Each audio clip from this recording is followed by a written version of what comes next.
my name is Sam, and thanks for checking out this video. If you get to the end and enjoyed it, hit the like button, hit the subscribe button, and hit the bell notification button. If you are new to this channel, every month I like to give a general wrap-up. I do my weekly reviews and my general thoughts on the books, but at the end of the month I like to wrap up, and it helps give me a sense of accomplishment of what I've actually achieved during that month. But it also just kind of helps me helps me reflect. Are you really going to eat right now? Dogs do this on purpose. So as always, I'll tell you the books that I read this month, my most favorite, least favorite, most surprising, and then give you some fun lessons that are predominantly sarcastic, but I have a few like legit lessons or things that people may need to hear, I think this month. More so than other months. I think most of the time, other months, like 99% of the things that I say are sarcastic as hell. So let's talk about the books that I read this month. So I'm really happy. In total this month, I read a whopping 19 books, and these were the ones that I read. Stiletto by Daniel O'Malley, Air Awakens by Elise Kova as a reread, The Girl King by Mimi Yu, The Oversight by Charlie Fletcher, The Hound of the Baskervilles by Sir Arthur Conan Doyle, Torn by Rowena Miller, The Diviners by Libba Bray, The Butchering Art, some long subtitle by Lindsay Fitzharris, White Stag by Cara Barbieri, Unwind by Niall Schusterman, Senlin Ascends by Josiah Bancroft, The Thief by Megan Whalen Turner as a reread, A Breath of Snow and Ashes by Diana Gabaldon as a reread, The Dreadful Tale of Prosper Redding by Alexandra Bracken, The Last Queen by Sing Pike, The Vanishing Stare by Maureen Johnson, Changeling by Molly Harper, Crown of Feathers by Nikki Pau-Prado, and The Queen of the Tearling by Erica Johansson as a reread. So I think I like the setup I had last time of going from least favorite to most favorite / surprising. So it's an upswing, right? So my least favorite was luckily a library book that I picked up rather than bought on my own. And that was The Oversight by Charlie Fletcher. I talked about this in my review, but this book kind of had potential and flopped for me. And having one of the main characters' nicknames was a little bit uncomfortable for me, I guess is the right word. And I just think the premise was really cool, but nothing seemed to be executed all that well, or to my tastes, whatever you want to call it. I think my most surprising was probably Torn by Rowena Miller. I think I was expecting this book. This is a weird book, and I talked about this again in my review. The first half of the book made me want to throw this book against the wall, and then it gets better a little bit. But the main character is one of the most wishy-washy, pushy-over women. I don't quite understand why she was written the way she was. She just allows herself to be plowed over. Her brother never really gets his just desserts. I think the author tried to have him kind of feel the impact of some of what he did, and but it didn't really do anything for me. He was just still a garbage person, and yeah, I was disappointed. The premise of this, of her being able to take care of herself. I think my biggest thing with this is that the main character is a financially independent woman, and she still allows herself to be treated like garbage by her brother. I don't quite know why, and it was infuriating, honestly, even as I kept going through the book, and it got better, and I liked certain things, like the romance, but the thing with her brother and her just allowing herself to get plowed over like that was just it's too much. Really, just that's as easy as I can say it. It was just too much. And honestly, I read a ton of really good either 4- and 5-star books this month. The Last Queen, I wasn't totally sure what to expect from that, and I really ended up enjoying it. The Vanishing Stare by Maureen Johnson hurt my soul. That's exactly what I expected from it. White Stag ended up being way more than I was really expecting in a really good way. The Diviners by Libba Bray, I was expecting to kind of hate it and then didn't end up hating it. So there were a lot of books that were up there, but I think easily the one that just stuck out of my mind, I should say Stiletto too by Daniel O'Malley. I freaking loved that book. It's not as good as The Rook. That being said, The Rook is one of the all-time favorite books I've ever read. I'm saying I'm lamenting, putting that in writing. That is one of the best books I've ever read. However, The Dreadful Tale of Prosper Redding by Alexandra Bracken is one of the funniest books I've read honestly in my recent memory. It's hilarious, and I'm kicking myself for waiting as long as I did to pick it up. I did pick it up I think 2 months or so after it came out through the library. I just never got to it. My loan came up and I returned it. So I never just touched it. But my friend Melanie forced me. Well, I have two friends named Melanie that I keep mentioning on this channel. We'll call one Melanie 1 and Melanie 2. Melanie, and that's the unfortunate name. They both have the same last name too. It's infuriating. Melanie 1 was pushing me to read The Dreadful Tale of Prosper Redding. So I finally did. And like, yeah. So it's hilarious, and it's not what I was expecting from the author of The Darkest Minds.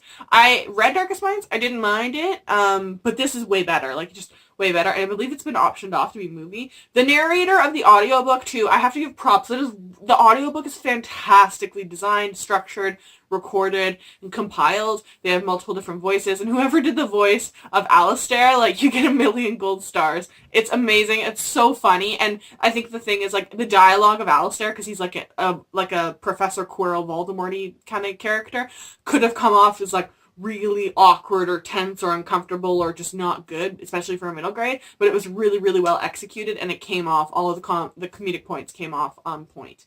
So I would highly recommend that, especially as an audiobook, and I just really, really love that book. I want to pick up my own copy, and I definitely want to pick up The Last Prince Alistair, which is the sequel that came out, I think in February, actually. So lessons is going to be fun, because normally I, like, jot down at the end of each book, like, a thought about the book in an Excel spreadsheet, and at the end of the month I compile them.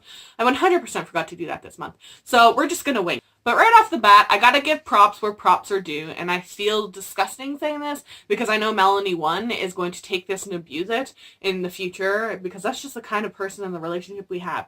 But Melanie 1 and Melanie 2, y'all nailed the book recommendations. Melanie 2, who runs Mel to the Any on BookTube, and she has a YouTube channel now, actually, she recommends a lot Senlin Ascends by Josiah Bancroft, and she was right. It's a weird book, but it's so cool and so quirky and, like, just a really messed up book. And I talked about it again in my review, but it's like Caraval meets, like, the Baron the Nightingale almost setting, and also maybe a little bit of the Crown's Game. There's just, like, really elements of, like, all these random books, but it stands on its own, and, like, it's just a really weird and enjoyable book. And then my friend Melanie number 1 recommended me The Dreadful Tale of Prosper Redding. And know what? When you guys are right, you're right. I'll concede to this. Y'all were right.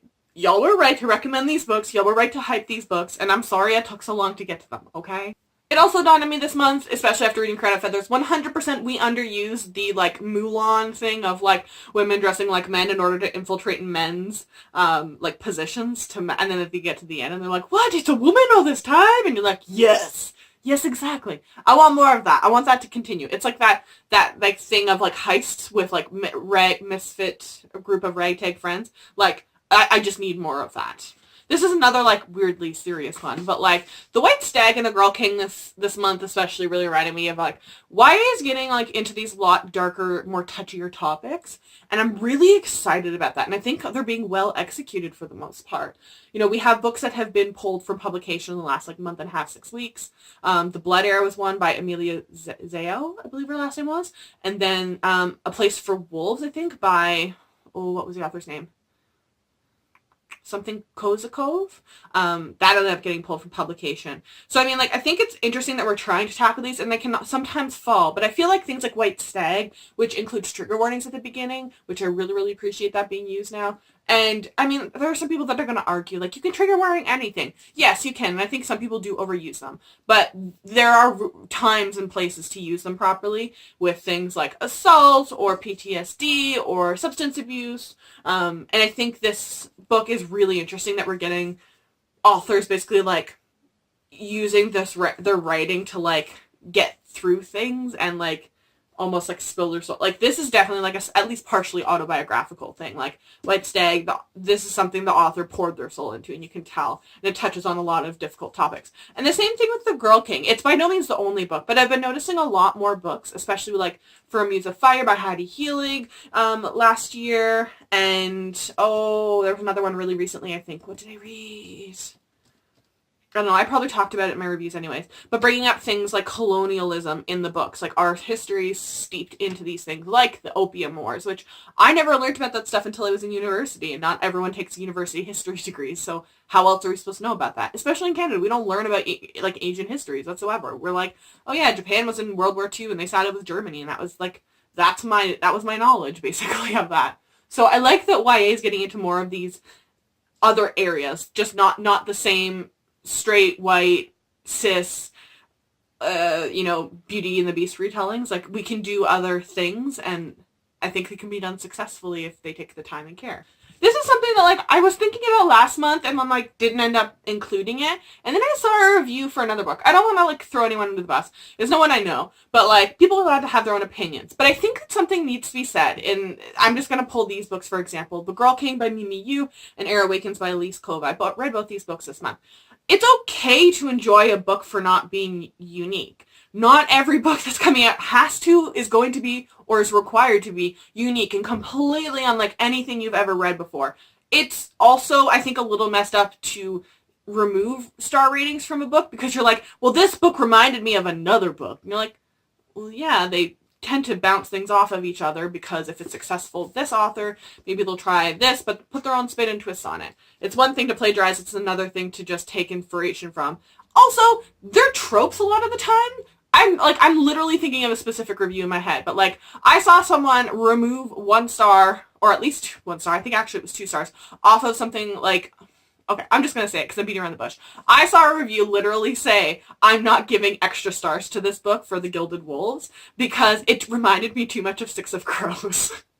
Six of Crows is not the first one to use a gang of misfits and a heist. Like, that's not a thing. And it's also not bad to be like, you know what, that worked. But you know what, I have an idea on how I could mess with this and make it sort of my own. Like, and even if you look at everything that gets published or announced publications, like their contracts being picked up, it's always like, for example, S.A. Chakrabarti just announced a new series that's going to be starting in 2022, I believe it is. And it's literally been blurbed as Sinbad meets Ocean's 11. Are you going to read that book and then be like, I'm taking 3 stars off of this because it reminded me of that Brad Pitt movie? No! They saw that inspiration, took ideas, and went, I'm going to mess with that. They're tropes. They're used everywhere, okay? So that to me is like, I'm sorry, this got ranty. That is not a logical reason to, like, remove a star from a book because it reminded you of another book. I don't understand that. Like, why do we have this new rule now of, like, one person can write this book and that trope can only be used once and then it's gone. It's off the face of the earth. We'd be down to, like, 20 books in history and that's it. I'm sorry, that just angered me a lot when I saw that. Maybe it's part of the reason because I really, really enjoyed that book. It doesn't make sense. And I think the last lesson I learned this month was, like, I think I need to start a list. I have a list of authors that, like, I put down and I'm like, generally I put a list for, like, authors wait till series is finished being published if you're going to purchase it. For example, if this author, especially certain authors, had a history of the book covers changing, like, every single time midway through the season, I don't put up with that shenanigans. I think it's an absolute money grab by publishers a lot of the times. And they always downgrade the covers so freaking often. It's infuriating, honestly.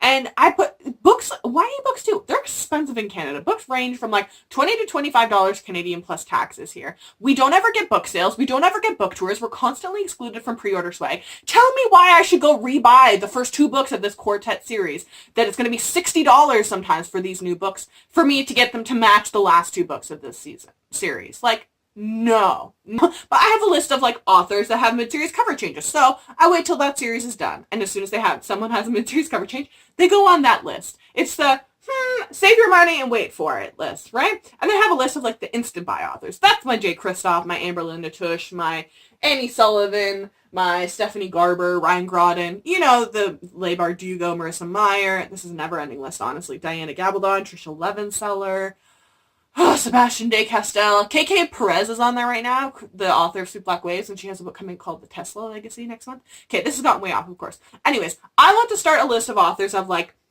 I don't know what else to call it other than the shit list. Like, authors that hurt me. And, like, that on there is Amber Linda Tush, J. Kristoff.